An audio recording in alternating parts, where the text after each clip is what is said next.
The following is a special presentation of Tony Kurre Radio.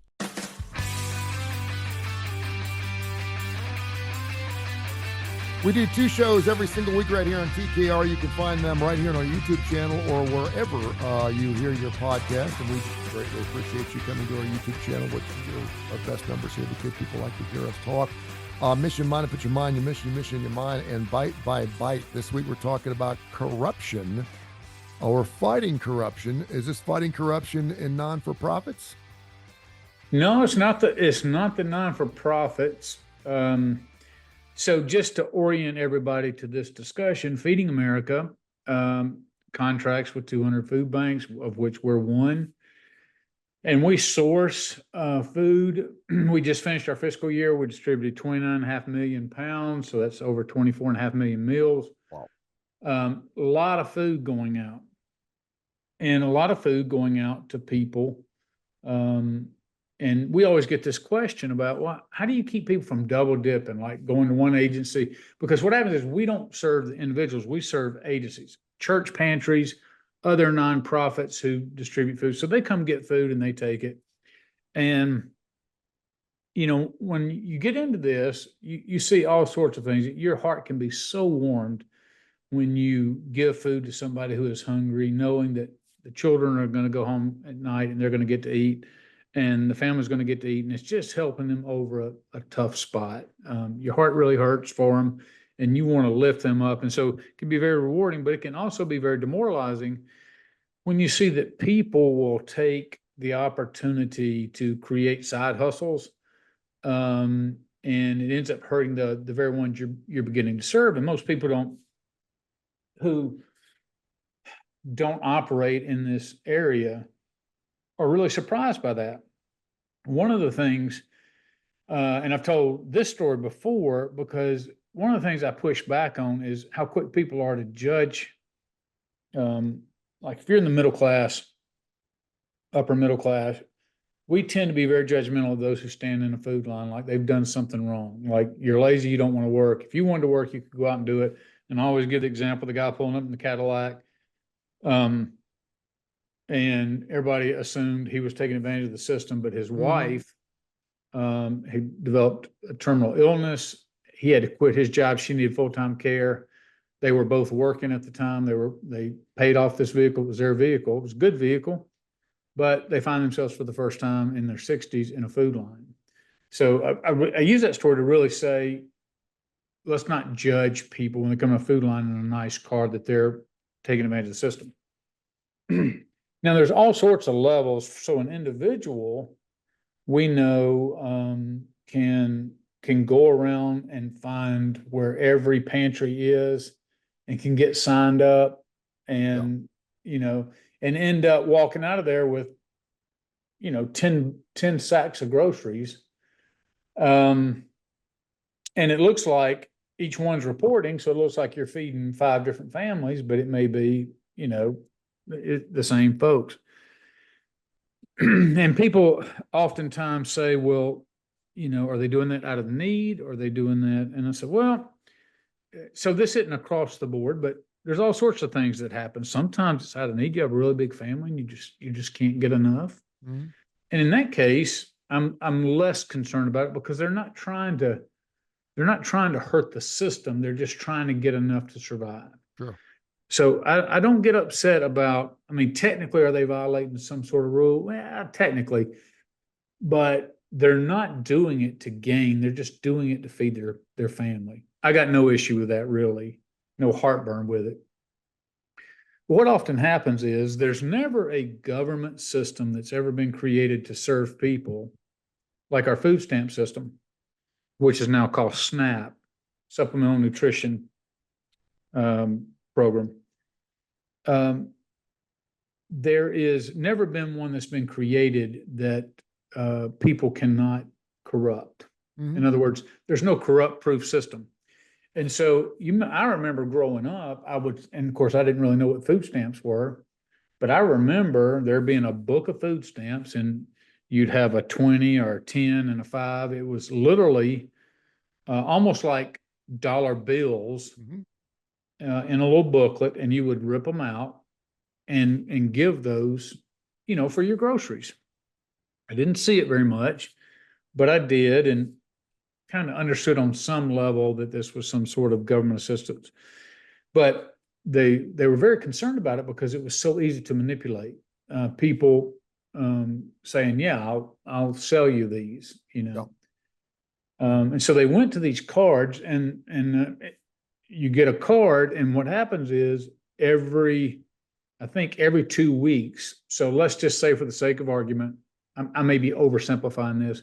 You get approved for $300 a month in food stamps. They may say, first of the month, we're going to put $150 on your card.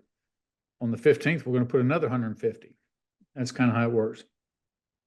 And people will say, well, how can you abuse that? There's nothing to give somebody. Yeah. Well, the way it works is, and this is just one of many, would be, hey, I've got $150 of groceries on here. If you give me $100 cash, you take my card and you can go buy $150 worth of groceries. Mm-hmm. So that person just gained $50 in buying power. Yep. The other person, once that money's turned into cash, can go do anything he wants. He could gamble with it. He could buy drugs with it. He could do whatever he wants to with it. So you can sell it, and you can use it as currency for other things as well, for debts or other things. And so what ends up happening sometimes is, when I've talked with people they've been very honest lots of times, and they'll say, well, what happens is I cash my food stamps in, and I use that money maybe to pay bills or to do other things with it. And then I go around and get all the groceries I can, and that's actually how I feed my family. So that's one level of corruption. Yeah. But that's really at we identify people who come for help as our neighbors. Mm-hmm. So that's one level. That's neighborly, and that's not even the corruption that I'm. Yeah, that's not that bad. I mean, they're paying the against. bills. Yeah. There's not enough time and resources. And one of the things I've said about corruption is, I don't want it to be the number one focus, because I would go into every relationship with suspicion. Mm-hmm. And my outlook on life is to in order to remain positive, I automatically go into relationships with trust. And people go, well, that's foolish. You're going to get disappointed a lot. And I said, yeah, I know that. But the alternative is to go into every relationship with distrust. Mm-hmm. And that is a life I just don't want to be a part of. I get it. People burn you, and it hurts. And they're like, hey, I don't want to go through that anymore. So they close people off. I'm like, I'm going into a relationship. I'm going to believe you when you tell me initially. And I do it knowing that I've made myself vulnerable to being burnt. But so when it happens, I'm like, okay, well, they lied to me, or they took advantage of me, or whatever. But I'm willing to go through that just so I don't have a distrusting spirit. Now, so I go into these relationships with these agencies, and the agent and somebody has to come apply to be an agency, and they have to meet all these qualifications, and you give them all this information, and you tell them, hey, when you're distributing this food, this is how it has to be done. And there's all these rules that govern, and there's special rules for USDA and non-USDA food, and on and on and on. And so you think, well, there's going to be people who make honest mistakes. But people who make honest mistakes are like, oh, I'm sorry, I wasn't aware, or I didn't understand it that way. I'll correct my behavior. But what we have is, there are agencies that go out and they take food that they're coming to pick up from us. And mind you, they don't pay for donated food, but they do what's called a shared handling fee at 18 cents a pound. So they may pick up green beans, and they pay 18 cents a pound for green beans. They may get T-bone steaks, if that's what we have available that were donated. They pay 18 cents a pound for the T-bone steaks. It doesn't matter. Yeah. It's 18 cents. Yeah. All right. So let's say they go and they get, they pick up 1,000 pounds of protein or frozen meat, and it could be a whole myriad of things, from bacon to hot dogs to steaks, hamburger meat to chicken, just on and on and on. So you're like, okay, you got a bunch of, how can you turn that into money? Well, there's several ways. One way is you can go and let all that meat thaw out and cook it out on a grill and sell plates. Sure. And it's very common. Yeah. And so you sell plates, and now you've turned all that frozen food into cash. Mm-hmm. All right. And not cash to benefit other people, cash to benefit yourself. Yeah. And other times, you will have things like a mobile pantry that goes out, and what's supposed to happen is it's a truck with about 12 pallets of vegetables and meat and all that, and you put it on the, and what's supposed to happen is a mobile pantry, people are just supposed to drive through. They've already signed up, they drive through, they just roll down their window, open up their trunk, and you're just blessing with a lot of food. Mm-hmm. But what happens is, we've had mobile pantries go out there, and all the volunteers pull all the meat off of the truck, and they put it in their own personal cars. One car was filled up to the roof with meat, and so the people coming through getting it didn't get any frozen proteins. Yeah. And then they take that meat, and again, they can sell it. We have sometimes,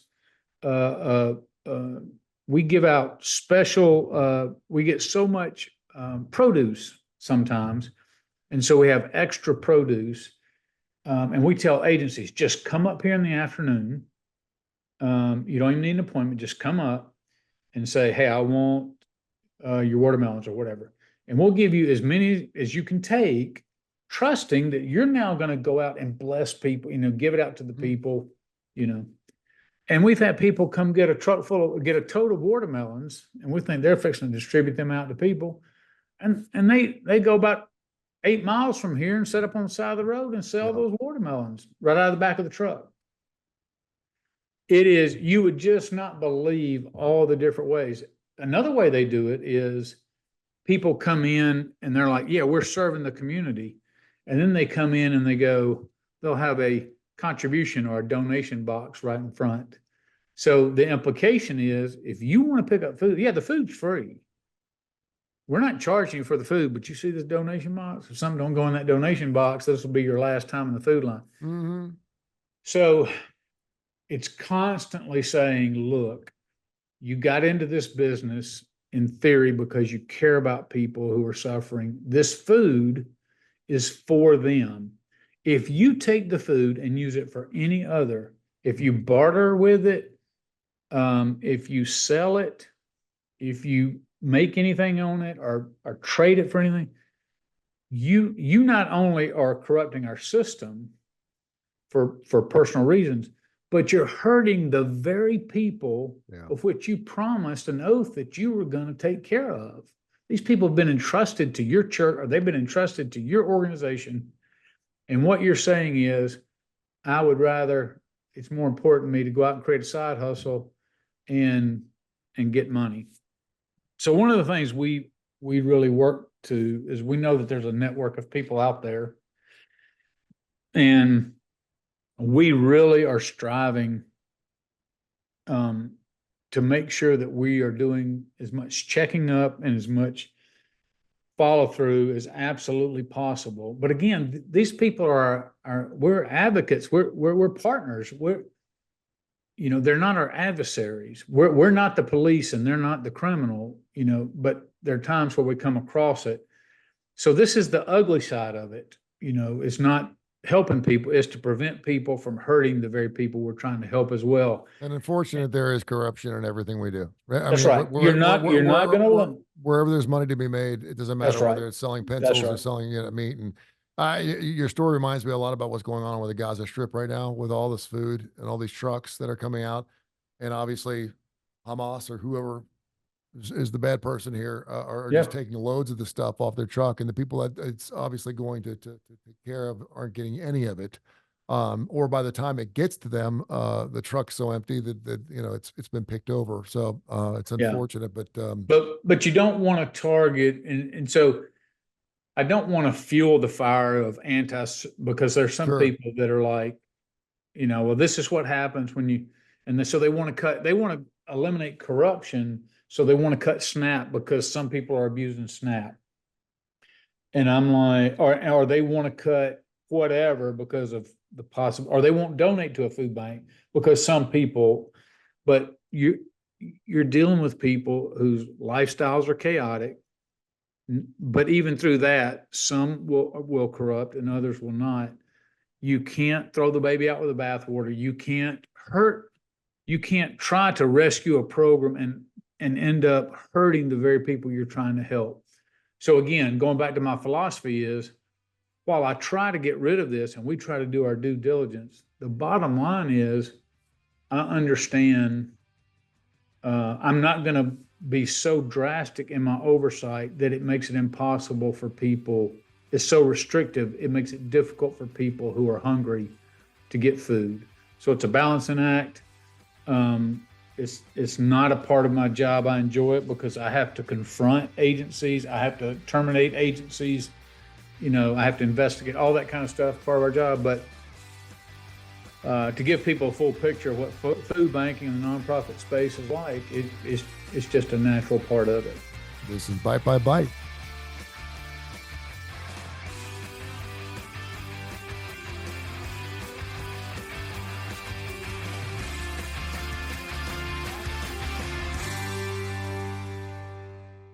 This has been a special presentation of Tony Kurre Radio.